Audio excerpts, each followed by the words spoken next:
नमस्कार भाई लोग, यूपी बिहार चैनल में आप लोगन के स्वागत बा। जैसे कि आप सब जानत तानी, भोजपुरी से संबंधित कोनो ना कोनो अपडेट अपने चैनल के माध्यम से बतावत रहिले।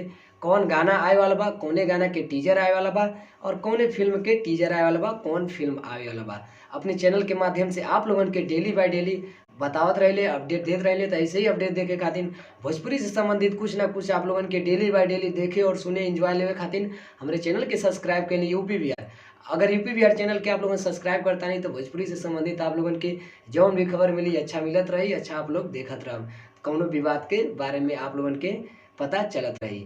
रउआ लोगन के बता दी कि केसारी जी के आज सुबह सुबह एगो बहुत बेहतरीन टीजर लॉन्च भइला बंदूक। आप लोगन के बता दी कि बंदूक वाला अभी तक तो हम प्रचार ना बनौले रहे अपने चैनल के माध्यम से, काहे से कि हम टाइम ना पौने कि प्रचार आप लोगन के बना के दिखाएं कि हाँ कौन सॉन्ग आए वाला बा। तो बंदूक के टीजर आज न्यू भोजपुरी पर लॉन्च हो गई बा और जैसे ही फुल वीडियो आवता वैसे ही अपने चैनल के माध्यम से आप लोगन के जरूर बताए। तब तक खातिर जय हिंद जय भारत।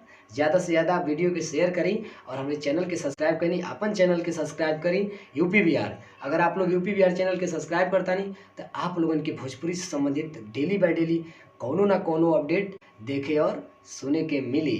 तो आप लोग से हाथ जोड़ के विनती बा, हमारे चैनल की सब्सक्राइब करी और ज़्यादा से ज़्यादा शेयर करी।